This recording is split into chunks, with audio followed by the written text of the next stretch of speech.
Is we broadcasting? We are broadcasting. Hey folks, how was I get knocked down?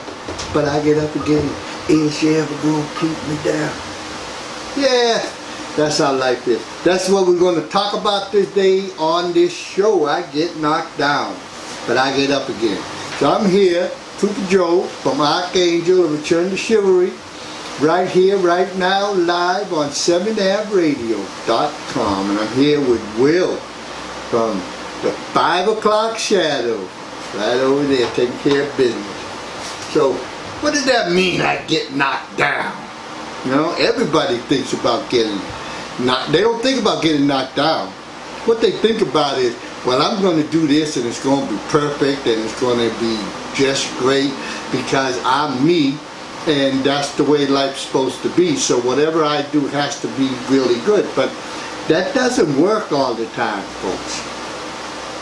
Sometimes when you're engaged in one of your work ventures or a project that you need for school or something like that, you might get overwhelmed and you may get knocked down.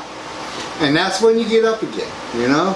And that's what that means. It relates to school, it relates to work, it relates to life, it relates to love, definitely relates to chivalry, because chivalry is one of the main tools you can use to regain your composure. So, you know, because we're people, and this is how I find people anyway. People like to engage in a lot of their personal, passionate type of adventures and stuff, and they talk a lot to themselves. But most people are actually boring. You know, as a group, the public is boring. You get a whole bunch of people in a room and everything. You get a lot of chatter, you get a lot of noise, but they're boring. And then eventually, after the first 5 minutes of, hey, what's up? And you go through the dab, and dab for about a half hour, you know, then they start to complain. So they get a lot of complaints about why things aren't happening for them. You know, it's this one and this thing, and, you know, back in the day, and yeah, we can never get our thing going, or any of these things like this. And this just isn't something that's reserved for one type of person. It's reserved for everybody. Does this. It doesn't matter whether you're black, white, yellow, red. It makes no difference. You know, they start to complain, and then they get knocked down. Yeah, and they like to think that they're going to get up again, but the problem is most people don't get up again. You know, they get knocked down and they stay there. They figure, well, I'll take the count. Yeah, okay. You can take the count if you want to, but then they don't get up on their feet, they stumble and they go back down, and now you're out. So now they got to find something else. But they're already carrying within their mind this stigma of, oh, I can't do this, I can't do that. They're going to project themselves as confident because they're going to be complaining. They're going to be saying, yeah, I almost had it. It was almost mine for the taking. It was right there.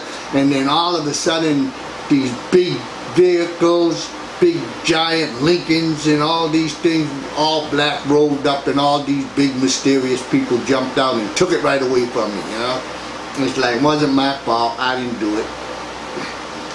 But here's the trick, folks. Here's the trick right here. And some people like to say that, well, that's old-fashioned, pull yourself up by the bootstraps and stuff. And I have to agree with that. That's an old-fashioned concept of pulling yourself up by the bootstraps. But let's let go of the cliche.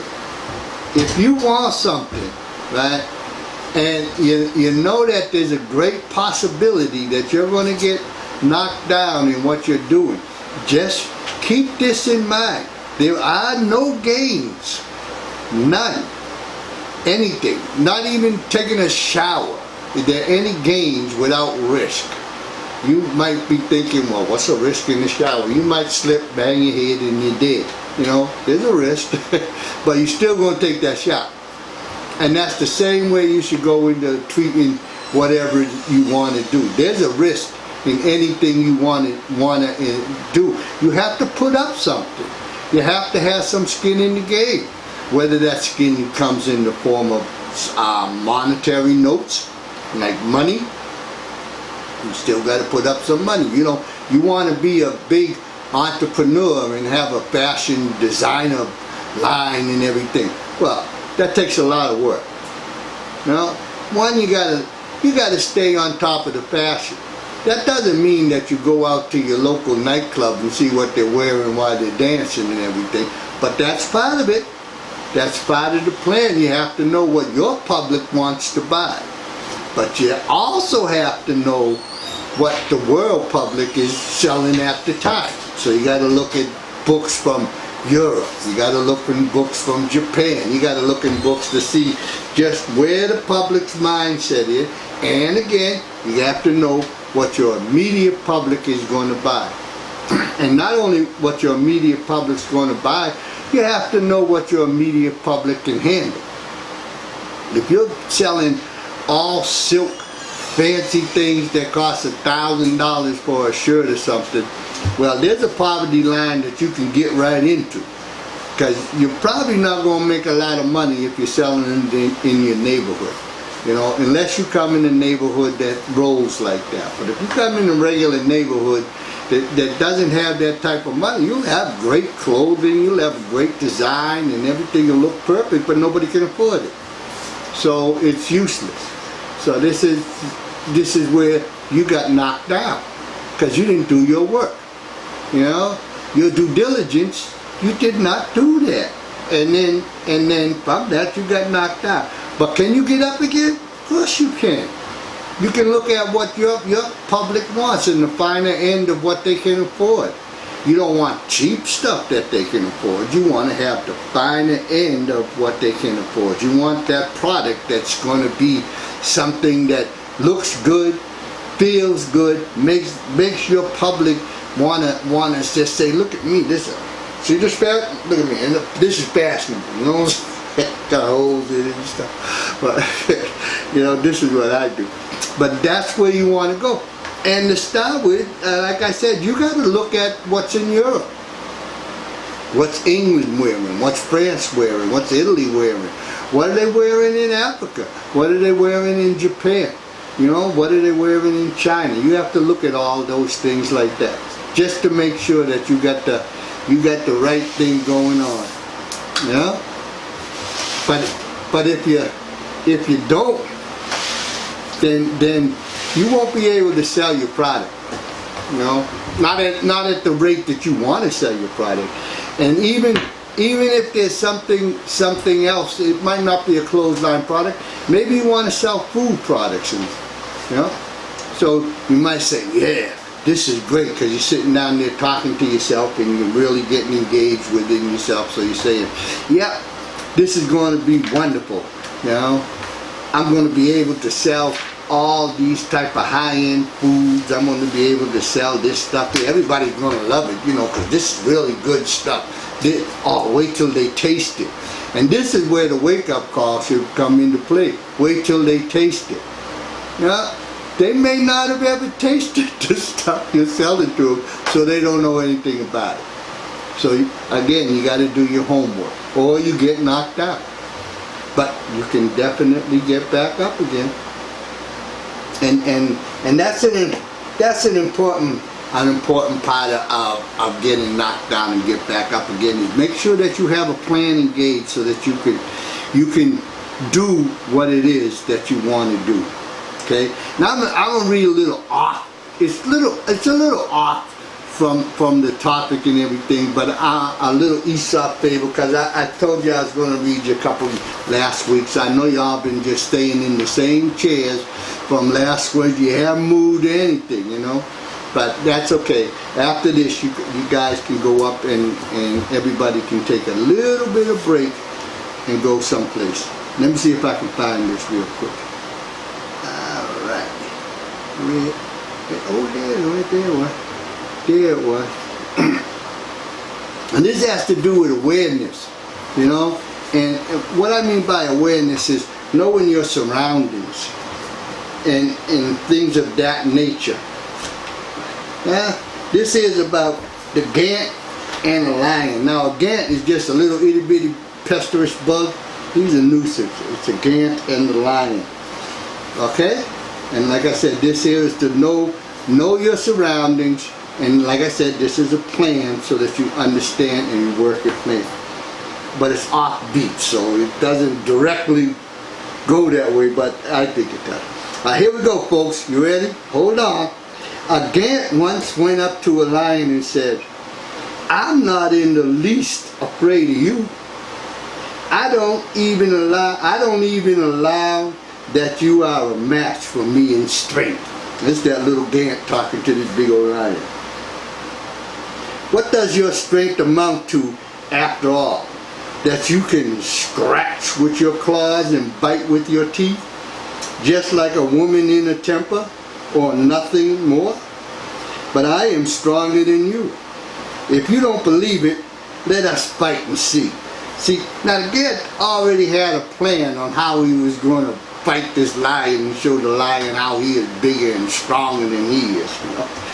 So saying, the Gant sounded his horn and darted in and bit the lion on the nose. When the lion felt the sting, in his haste, he crushed him. He went to crush him, and he scratched his nose badly, and it began to bleed. But failing altogether to hurt the Gant, which buzzed off in triumph, elevated by its victory. Presently, however, it got entangled in a spider's web and was caught and eaten by the spider, thus falling prey to the insignificant insect after having triumphed over the king of the beasts. So you see, it's a little off, but what happened here was the Gant went in there with a plan, because he's showing off, you know. He got a plan. He's going to beat the king of the beasts. He's going to beat the lion. He's going to show this lion just what it feels like to get entangled with him, the Gant, because he thought he could beat the lion. And he did. He was doing fine with the lion. He strategized. He had a plan. He went in there and he attacked that lion and bit him on the nose. You know how mosquitoes do, and the first thing you do is you swat it and you slap yourself in the face because you really weren't thinking about the mosquito. So he goes in there and because the claws, he ripped at his nose and he's bleeding and everything. Now the Gant's all this and that, and you could just see this little Gant fronting, doing his happy dance and everything, and his "Who's Your Daddy" dance on the big old lion, and wasn't paying any attention to his plan, didn't take account of his surroundings, and fell into the spider's web, got caught, and the spider ate him. And see, this is like I'm saying, when you get down and you get back up again, he didn't get back up. he didn't get back up. He was nothing but ditto. But if he had done his due diligence on his homework, he would have known that there was a spider around there and that the spider had a web. So in his plan, he would allow for this to happen. Not that the eating part would happen, that he might fall prey to a spider or something in that nature. And this is the same thing like if you're trying to start a business or do something like that, or anything that you're trying to do in life. If you don't look at all the variables, you might fall victim to something that is unseen, but right there in front of your face. You just didn't see it. It was invisible for you at the moment because you were so engaged in trying to do the thing that you had told yourself you could do, but you really didn't plan for yourself to be able to accomplish that task. Even though the task could be done. Just like the Gant, he beat the lion in that one bout, but it cost him, you know, he got eaten by the spider. So that's a little offhand thing. I might read another one for you later on, folks. Another Aesop fable. I sure do like Aesop's fable and everything. But I want to bring you back a little bit here, you know, to some other things about I get, you know, doing something where you got a possibility of getting knocked down. There's a key factor too that we've talked about quite a bit on this show, and that's loving yourself. You know? In loving yourself, then you have confidence in yourself to be able to look at all these different avenues of approaches that are going to be used by you to accomplish your task. But if you don't have that self-love of loving yourself, that'll give you the confidence to know, I can do this because I'm going to be well planned for this here. I'm going to make it my business, because that's what it's going to be, is your business, to look at all the possibilities. I'm going to look at them twice, maybe 3 times. I'm going to see where everything's coming from. If I see something that's a nuisance, I don't pay any attention to that. Don't, by loving yourself, you don't have to go over there and worry about what the negative thoughts and the negative words that's going to be cast against you, because they're going to come. Because that's what people do. Because like I said, people are bored, so they're going to be complaining about their failures and stuff, and if they see you starting to make gain, all of a sudden they're going to try to have some negative things to say against you, so that they throw you off your game. You get away from your plan, even though like the little Gant, he beat the spider, he was winning, but he got off he didn't account for his game. So in life, if you're doing this, and then you get thrown off your game because somebody you don't even care nothing about starts talking into evil about you and everything. For me, that's a risk thing that's going to come with any kind of development that you want to produce. Whether it's academic, whether it's whatever, it really doesn't matter. Starting a business, that we're kind of like talking about, or any of those things like that. Going to school, for some of the kids that may be tuned in right now and trying to get an A so that you get an entrance into a good college, or just learning something because you enjoy the subject. There's always going to be somebody in the background that's going to want to say something negative about you because they're bored.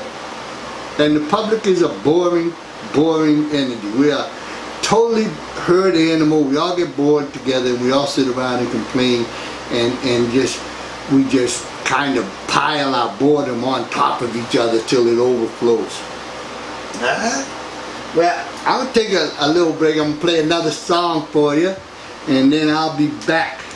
Alright, we'll talk some more about this. I get knocked down, but I get up again. And we're going to play a little song for you about self-love and the things that you can do to help you with self-love. You good? Alright. I get the Gant, but he get eaten up. Push the button. You good? Am I back? You're back. Hey, I'm back. I'm looking at the man in the mirror. He wears a cowboy hat, folks. He wears a cowboy hat. The man in the mirror I see is me. Just like the man in the mirror that you see is you. And you too can wear a cowboy hat. And if you don't want to, you can definitely be an ArchAngel. Yeah, that's just something like that. So, making change isn't just about trying to change your character to be able to be a public figure or a happier person, because we're talking more about entrepreneurship and you're getting knocked down and get back up again. Some people can't get up. Some people, like I said, they're so boring that they get knocked down and just start complaining, because that's the thing that people want to do. And that's all right. There's nothing wrong with that. It's just that you never really get out of your own way to be able to help yourself grow. And that's the most important thing, is the self-love aspect. And then, there's like old Michael Jackson. He got knocked down and taken out. But sometimes he would like to get. He was not paying attention to what was going on around him. And sometimes those things happen to you. So, with that said, I got the question. Will got a caller called in. Yeah, the texter, he texted in and he asked, how do you feel about what do you think about minority leadership? Okay, what do I think about minority leadership? That question was from a good friend of mine, Method. How you doing, Method? Glad that you're listening and everything. And I know that you're one of the minority leaders out here in the Ethiopian realm, and I applaud you for that. That's a good thing. You know, so what do I feel about minority leadership? The minority leadership, it ain't for me. For me, what I feel about that is just like I'm talking. You got to have a plan. It doesn't make any difference what your nationality is or what your gender is or any of those things. You got to have a plan. If you want to be a leader and help the people that you know and surround in your area or anything of that nature, you have to know those people's desires. You have to know those people's beliefs. You have to know what they might have a different culture. You have to know things like that. And you have to know yourself to where you see where you fit in their lives so that you can help them have a better life and stuff. It's not really about going in there with a lot of rhetoric and a lot of words to throw at somebody at the city council and stuff that just are the same old words that everybody keeps using because it says you don't have a plan. You didn't know your people.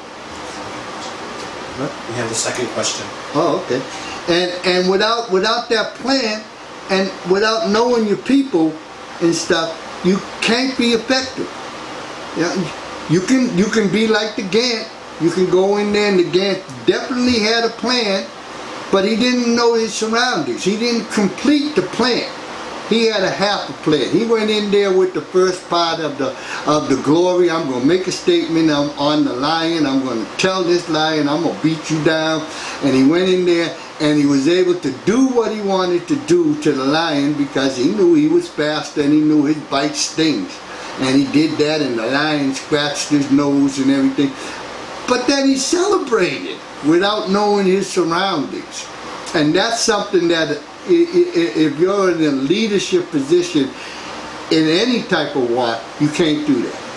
You just can't, just because you've accomplished the task at hand, you can't stop your plan and go running around the place and start celebrating and doing my who's your daddy dance now, you know, unless you want to get eaten by the spider. But thanks for the question, Mephin. After I got another question that came in. Yeah, the second question is, who is responsible for the failures of this minority leadership? First, Mosaic, and now Centros Los America. How about the rest? What needs to be done? How can we strengthen the leadership? Who did this? Mephin again. Mephin got another one. I really can't get into people's business and stuff like that. My show is actually on chivalry, on how chivalry plays a part in trying to bring about a better change for the whole world and stuff. Mosaic and Centros, I'm not privy to their plan of action or any of those things like that. So I cannot tell who would be responsible for any of those things like that. But in a real world situation, the responsibility generally starts at the top. If you're the president of the United States and you get attacked by a foreign country and this country was attacking you, the fault is yours if you didn't put people in place to do this. And another thing, like, if you want to, you can definitely be an ArchAngel. Yeah, that's just something like that. So, you know, making change isn't just about trying to change your character to be able to be a public figure or a happier person, because we're talking more about entrepreneurship and you getting knocked down and get back up again. Some people can't get up. Some people, like I said, they're so boring that they get knocked down and just start complaining because that's the thing that people want to do. And that's all right. There's nothing wrong with that. It's just that, you know, you never really get out of your own way to be able to help yourself grow. And that's the most important thing, is the self-love aspect. And then, you know, there's like old Michael Jackson. He got knocked down and taken out. Sometimes he was like the Gant. He was not paying attention to what was going on around him. And sometimes those things happen to you. So, with that said, I got The question. Will got a caller called me. Yep, the texter, he texted in and he asked, how do you feel about minority, what do you think about minority leadership? Okay, what do I think about minority leadership? That question was from a good friend of mine, Method. How you doing, Method? Glad that you're listening and everything. And I know that you're one of the minority leaders out here in the Ethiopian realm, and I applaud you for that. That's a good thing. You know, so what do I feel about minority leadership? The minority leadership, it ain't for me. For me, what I feel about that is just like I'm talking. You got to have a plan. It doesn't make any difference what your nationality is or what your gender is or any of those things. You got to have a plan. If you want to be a leader and help the people that you know and surround in your area or anything of that nature, you have to know those people's desires. You have to know those people's beliefs. You have to know what they might have a different culture. You have to know things like that. And you have to know yourself to where you see where you fit in their lives so that you can help them have a better life and stuff. It's not really about going in there with a lot of rhetoric and a lot of words to throw at somebody at the city council and stuff that just are the same old words that everybody keeps using because it says you don't have a plan and you didn't know your people. What? We have the second question. Oh, okay. And without that plan and without knowing your people and stuff, you can't be effective. Yeah, you can be like the Gantt. You can go in there and the Gantt definitely had a plan, but he didn't know his surroundings. He didn't complete the plan. He had a half a plan. He went in there with the first part of the glory. I'm going to make a statement on the lion. I'm going to tell this lion I'm going to beat you down. And he went in there and he was able to do what he wanted to do to the lion because he knew he was fast and he knew his bite stings. And he did that and the lion scratched his nose and everything. But then he celebrated without knowing his surroundings. And that's something that if you're in a leadership position in any type of war, you can't do that. You just can't, just because you've accomplished the task at hand, you can't stop your plan and go running around the place and start celebrating and doing my who's your daddy dance now, you know, unless you want to get eaten by the spider. But thanks for the question, Meppin. Actually, I got another question that came in. Yep, the second question is, who is responsible for the failures of this minority leadership? First, Mosaic, and now Central's Los America. How about the rest? What needs to be done? How can we strengthen the leadership? Who did this? Mesfin again. Meppin got another. I really can't get into people's business and stuff like that. My show is actually on Chivalry, on how Chivalry plays a part in trying to bring about a better change for the whole world and stuff.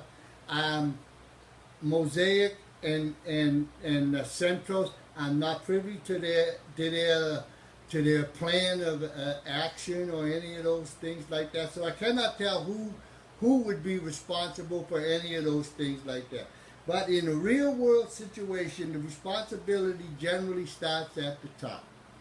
If you're the president of the United States and you get attacked by a foreign country and this country was attacking you, the fault is yours if you didn't put people in place to do this.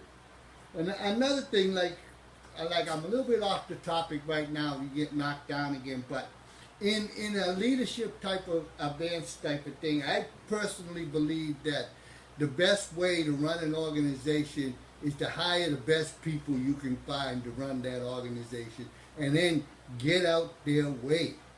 You know? You don't have to micromanage anybody. So there is no real finger-pointing fault that can be like that, I would guess, because like I said, I don't know, I'm not privy to their insides of their thing. But I do know that those two organizations are a very powerful organization. They have a lot of input for the development of this city here in Worcester. And without those two representations, that a lot of people are going to suffer that have no connection to Mosaic or to Central. It'd be behooving to everybody that's out there, whether you're black, white, Hispanic, or Asian.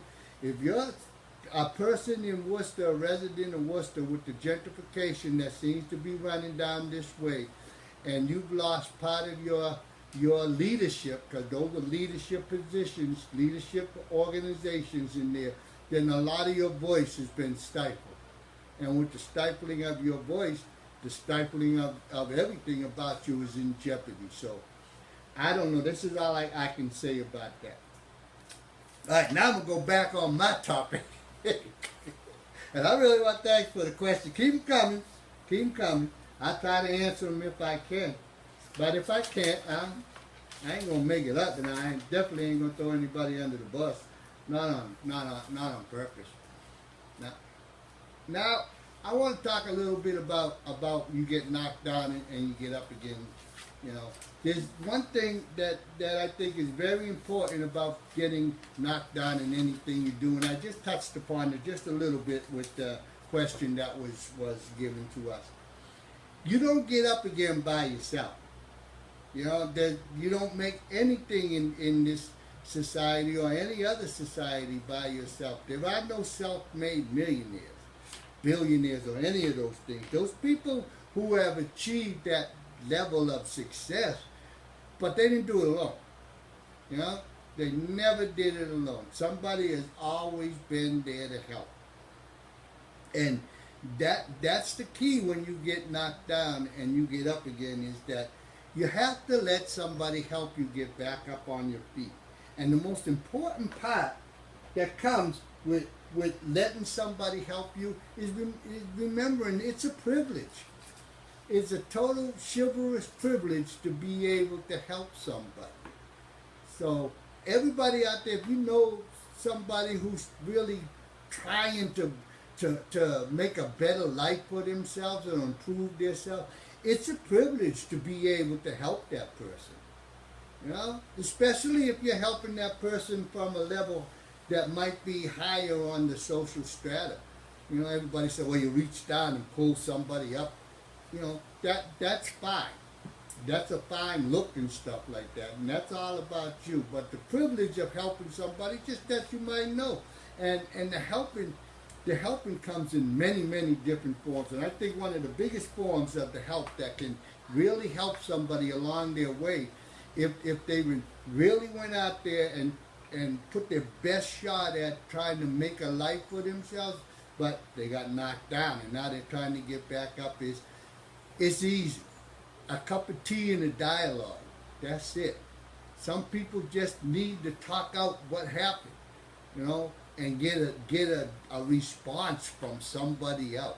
Somebody that they consider to be trustworthy.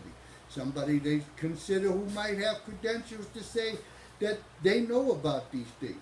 But that's important, to be able to just have an open, free dialogue with that person, you know. And most of that dialogue is going to come in the form of listening. And that's the biggest privilege that can be bestowed upon anybody, is to be able to sit down with somebody and listen to what they have to say. Now, the responsibility of saying what you have to say is on that person. If you're going to be trying to make yourself into something better than what you are, but you didn't do your homework, you didn't plan for it, and you just go in there and you're not saying anything, you're just complaining, and you have a lot of negatives of why this wouldn't work, this didn't work, it's that one's fault, these people did this, that, and all those things. Boring. That's what you are. You're boring. Go over there in the herd, eat some grass, get a little methane going, because your conversation stinks, and the results of your stinky conversation is you don't get up. You just stay right down on the ground where you are. So I mean, but the privilege that's bestowed upon the person who's listening and it's reciprocating. It goes back and forth. You might be listening to somebody else's thing, and at the same time that you're listening to what they're saying, if it's a positive type of listening, it's like, you know, should I have really taken a better look at what the English population was doing with their clothesline? Because I noticed that you know, the people who come into my store, they had a lot of crumpets. You know, I don't even know what a crumpet is. So maybe if they had paid attention to a little bit of the outer worldly type of things, that there may have been something that could have made their business a lot better. And this is where the person who's listening say, yeah, you know, I've noticed that kind of thing myself, that there's this, and this is the way I've noticed these people are moving into the neighborhoods and stuff, and this is what they do. And if you got something that you're trying to sell to the public, you can't change the public. You know, that's not going to work. That's not a good plan. You could try, but it doesn't work. Some people think that, oh, my plan is to see how this is going to work. And in trying to see how this is going to work, I'm going to do this. Because Nero, he was the Caesar in Rome. And he wanted to see what would happen when cities burned down. So he burnt out Rome. You know, it's kind of a self-defeating type of way of trying to make your business work. So if you want to see how your clothesline business works, and you got a people who dress in some kind of English fashion that might be tight pants and tight clothes, because in English, their main staple of food might have been something that really didn't have a lot of calorie intake, so they were very thin. And you want to put them all in kimonos from Japan, ain't gonna work. You know, it's not gonna work. They don't dress like that. Or if you want to put them in oversized big clothes, it's not gonna work, because they like to show off their thinness. So. And if they moved into your neighborhood and going in your store, there's nothing for them to buy if you don't have any of the products that they enjoy. So you got to do your homework, and that's where the privilege of somebody just opening up a dialogue with a friend, and the friend is reaping all the benefits of just listening to you, you know, because that's powerful. That's powerful. That they have that much love and respect for you, and you have that much love and respect for them, to be able to sit down and really just enjoy a cup of tea at a time when you're feeling bad and have a failure, and maybe come out with a positive type of reaction to that. But that's a little bit about the chivalrous thing. It's a pleasure and a privilege to be able to help somebody. Yeah, and like I said, nobody gets there by themselves. It's just not going to happen. Nobody becomes successful in any walk of life that we have out here by themselves. Somebody has to be a mentor. And there's another thing that really a lot of people don't seem to see is happening. People are watching all the time. They're just like children, you know. Everybody know what children do. They look.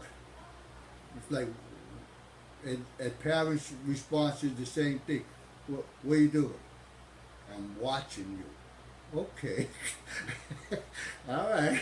And they're looking to see something, because somewhere along the line somebody said to them, all right, now watch what your father does, or watch what your mother does. They didn't understand it's just for that particular incident right there, that instance in time, that one little minute. Watch what your father does, or your mother, or your big brother, or anybody. Their brains didn't focus on that, so they're watching you. Might be 2 weeks later. They're still looking. They got their eye on you. And I lost all train of thought there. But that's what some people do, you know. People do it too. We watch. And that's what they do. And so, alright, moving on now. That got totally away from me. Sometimes that happens. It just goes any way it wants to. Alright, I know y'all want one more Aesop fable. Okay, let me give you one more Aesop fable while I regain my thought process here. All right, hold on. Let me get one for you. All right, I got one. I got one here. This is, I like this one too. This is called The Serpent and the Angel. The eagle, rather. An eagle swooped down upon a serpent and seized it in his talons. You know, that's his hands. With the intent of carrying it off and devouring it. But the serpent was too quick for him, and it coiled around him in a moment, and then it ensued a life and death struggle between the two. So he got this eagle and this serpent fighting in the air. A countryman who was a witness to this encounter came to the assistance of the eagle, because the serpent was beating the eagle up because he had already wrapped around him, taken out his wings. He had a good plan. In revenge, the serpent spat some of his poison into the man's drinking horn. So obviously this was a while ago. So, you know, the serpent spit his poison into his cup. Heated with his exertion, the man who was about to slack his thirst with a draught from the horn, when the eagle knocked it out of his hand and spilled its content upon the ground. Now, the moral of this fable is, obviously, one good turn deserves another. And that's what happens when you're looking out and you're engaged in the happy moments of trying to just listening to somebody else. You know, that's one good turn deserves another. Because you'll get that back. Some people like to call it karma and things like that. But it's mostly going to come back from the person that you showed that love and respect to, just to sit down and listen to them as they were getting knocked down and getting back up again. So the privilege in being chivalrous, there's 8, I ain't going to go through all these 8 choices that I put down here, but I'll read them to you kind of fast if I can find them.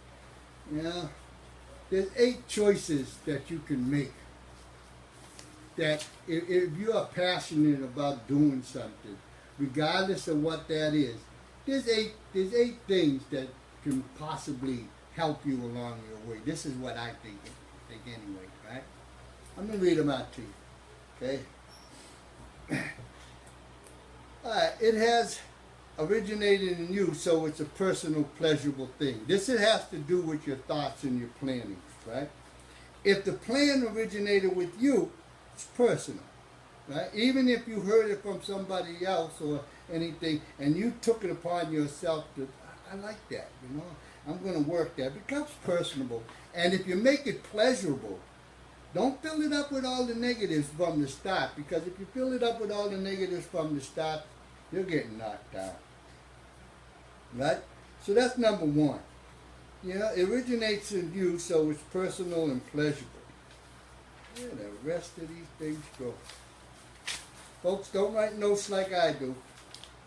You can if you want to, but I don't even like it. So here you go. So 1, choices on things that can help you achieve a goal, right? So when you got your pleasure and things like that there, make sure you make sound choices on this one thing that you, as personal, right? And make sure the choices that you make are choices that you can handle and choices that you like, because that's what's going to be pleasurable. Choices on things which you know can hurt you, but the pleasure you get is immense. They're not good, right? That's that personal and the pleasure type of thing. You're going to make a choice on the plan that you want to follow so that you can achieve your thing. But if you make that choice based upon the end result of just the instant pleasurable type of thing, that's going to hurt you. You know? You're not going to be able to walk through the regular steps of being able to achieve the goal that you set for yourself. So you don't want to do that. And choices that will have to have the greatest amount of work to bring about success in the outcome. This is the choices that people run away from very quickly because they're bored. And in that public setting of being boring, they just want to complain. And in today's public setting, the complaint usually comes about the amount of work I got to do. They want, oh man, it's good. I ain't got time to do all this work. I can't do all that. This is too much work. Yeah, well, those people over there, they don't have to work that hard. Well, they're not at the same level where you are started.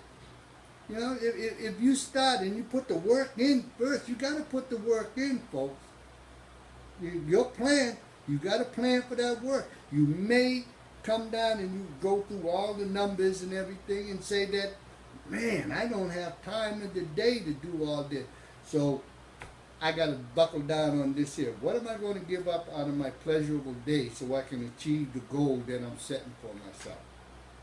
And if it's too lofty a goal, right, to achieve, who am I going to get to help me? You know, who do I trust enough? Who do I love enough? Who do I want? Who do I know that's got my back that's going to help me? This is important because that's all part of the work.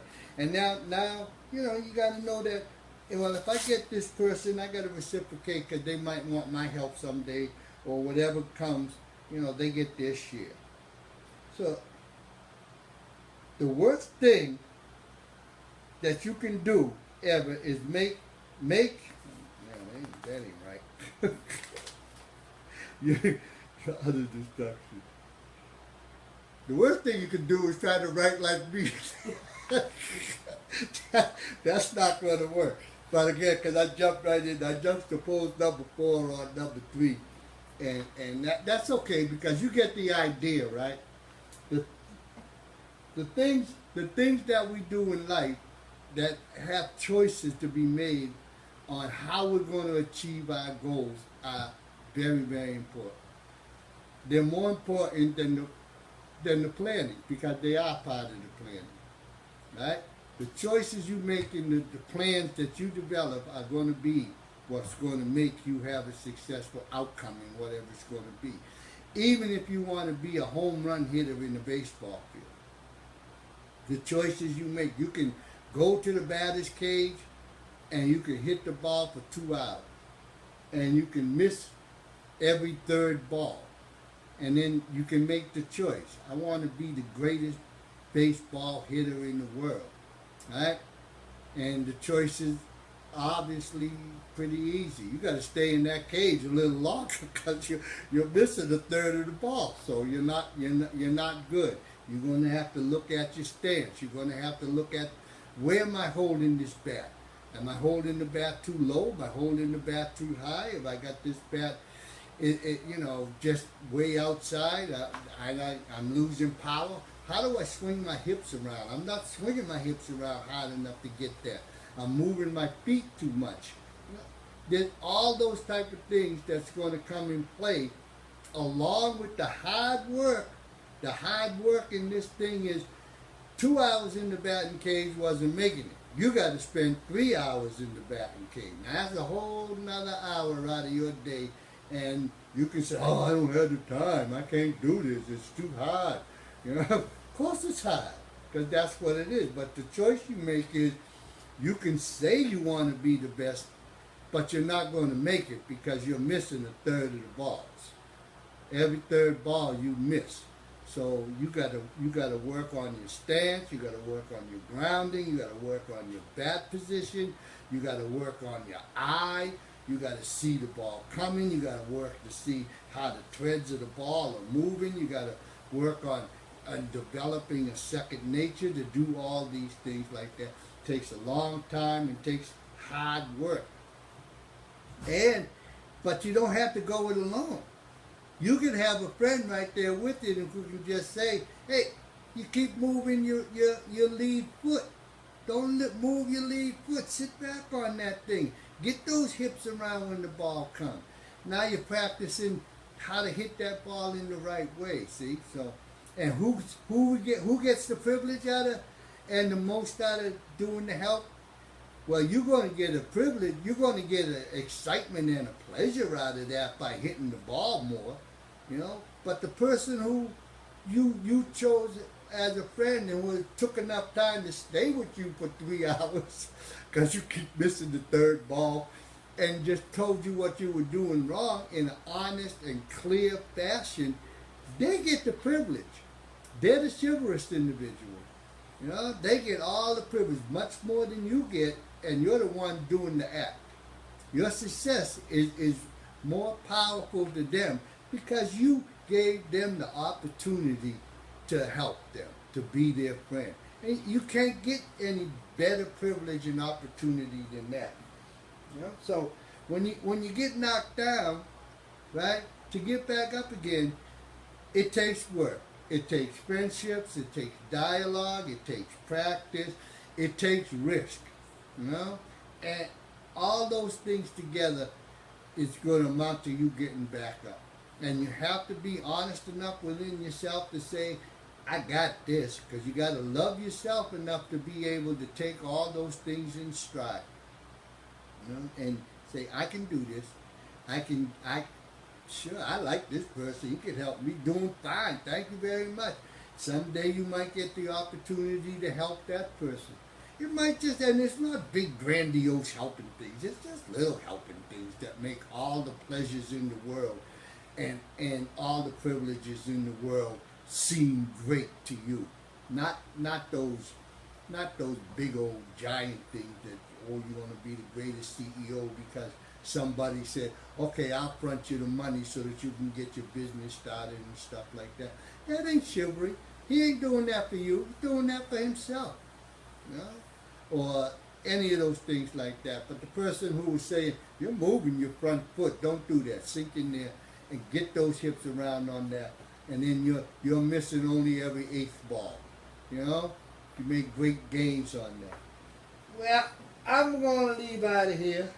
And sorry that I got a little confused with my notes, but that's okay, because I get knocked down, but I get up again. You're going to keep me down. Nah, you're not going to keep me down, because I got good people surround me. I got Will. That's right. You can hear later on the 5 o'clock shadow right there, taking care of, helping me out on this show. I got many people out there. Chantel put the 7th Ave radio on the map so that I can bring the sound, the chivalry out there to everybody, so everybody can be chivalrous and be an archangel and wear a cowboy hat just like me. All right, I'm going to be out of here now. And thanks for tuning in. And I'll see you again next week. All right, I'm gone.